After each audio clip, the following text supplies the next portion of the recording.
Demand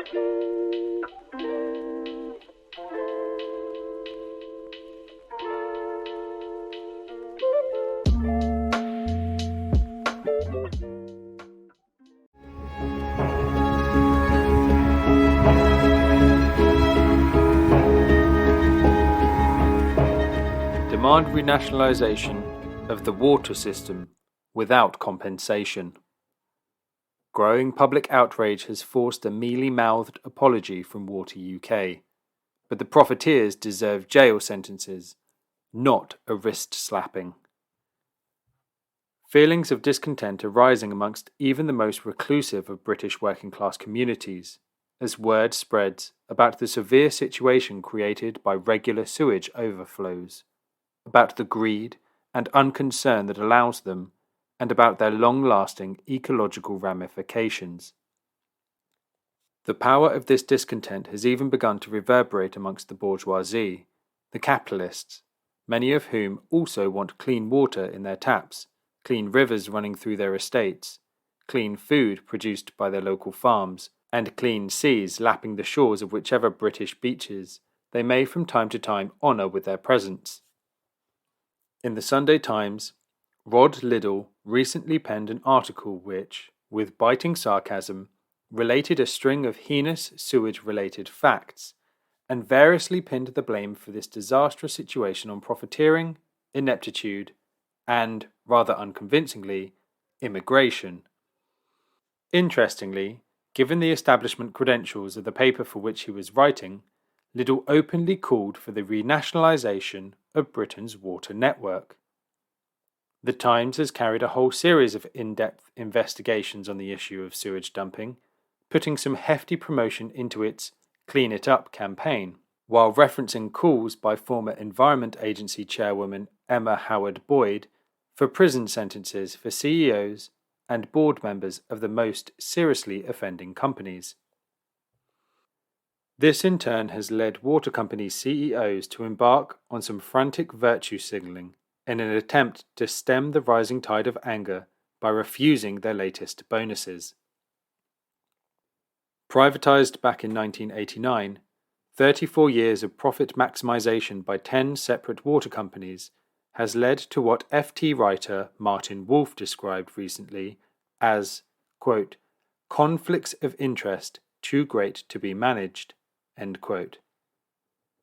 Mr. Wolf credited water companies with having outwitted regulators and said that their critics believe them to have, quote, used clever financial engineering to boost rewards to shareholders, end quote. He described concerns over environment and health as business externalities, but ones which have ended up being the deciding factor and which may ultimately lead to the renationalisation of the water system. Offering up alternative models, such as those currently operating in Scotland and Wales, which don't seem to be having any troubles at all, Wolf asked his readers, quote, was it all a terrible mistake? Whether or not it was, what should be done now? End quote. Never mind what happened then, old chap. What shall we do moving forward? Doggedly, in the face of almost universal disapprobation, Water UK chairwoman Ruth Kelly is trying to save the day for the profiteers by warning people that it will cost them a lot of money to put things right if water is renationalised. In response to the question about why so many people favour renationalisation, she had the temerity to answer that many appear to think of nationalisation as, quote, free money, end quote. Obviously it's not, she told reporters, and went on to explain how difficult it would be under a nationalised sector to get the investment that is so desperately needed, because there would be competition from investment in hospitals and schools. Not so difficult, however, Miss Kelly, as getting the privatised water companies to pay for the maintenance of infrastructure that they have been neglecting for years in the interest of paying out large dividends to shareholders and correspondingly eye-wateringly large emoluments and bonuses to their so-called management. These people manage only their own profiteering, entirely at the expense of the service that they are supposedly paid to provide. Quote, "Nationalisation is not a free win scenario," Miss Kelly continued. "That money has to come from somewhere. Shareholders stand ready to invest hundreds of billions of pounds in the water sector to really improve it." End quote. Well, they had plenty of chances to do that in the past, but they haven't.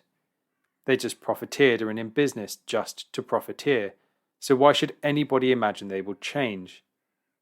The reason we are where we are, quite literally swimming in our own feces, is because the private companies have, in a mere 3.5 decades, run Britain's water system into the ground and shown their true parasitic nature. Not only have water companies borrowed 56 billion against the fixed capital of the water system and handed it over as rewards to shareholders, saviours in Ruth's world, but they have also helped themselves to the proceeds of the sale of property belonging to the nationalised water industry at the time they took it over. This is not the result of individual greed or complacency, as the Times and Financial Times would have us believe. It is the nature of the capitalist system itself. The short-sighted drive to maximise profit no matter what is what has caused this catastrophe and will continue inexorably to do so. One may as well ask a zebra to forego its stripes, as expect the capitalists to forego 1 percentage point of their profits. In short, capitalism doesn't work, and the dire situation now afflicting our seas and rivers is the living, or sadly mostly dead, proof. As a political and economic system, capitalism cannot be trusted with any of our life-sustaining systems, because it will always drive them into crises through parasitism and pillaging for profit. The Times called to renationalise the water system, even at a moment when the capitalist class is desperately trying to find and exploit profit opportunities amidst a deepening global crisis of overproduction, is testament to the power of the workers' collective voice, a voice that is heard through protest and organisation. The Surfers Against Sewage SAS charity, for example, has been highlighting pollution in Britain's seas for more than 20 years, recently gaining some traction with its countrywide Paddle Out protest on the 20th of May. We would add that under no circumstances should renationalisation result in any compensation being paid to the predatory water companies. Moreover, even a capitalist economy is dependent on certain services being reliable, such as transport, education, public health, utilities, etc.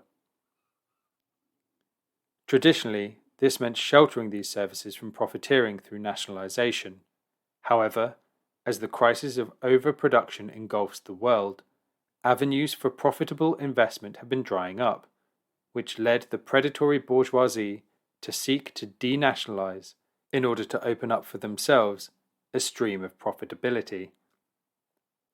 The end result, inevitably, was total loss of reliability, as the necessary investment was eschewed in favour of maximum profit. Now, even the bourgeoisie is crying, other than those who stand to have their money tree snatched away, of course.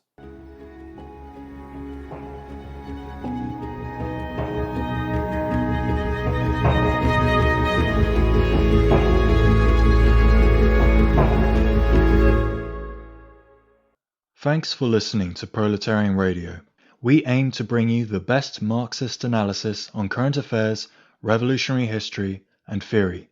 Do like, comment, subscribe, and share our content to help us reach the widest possible audience.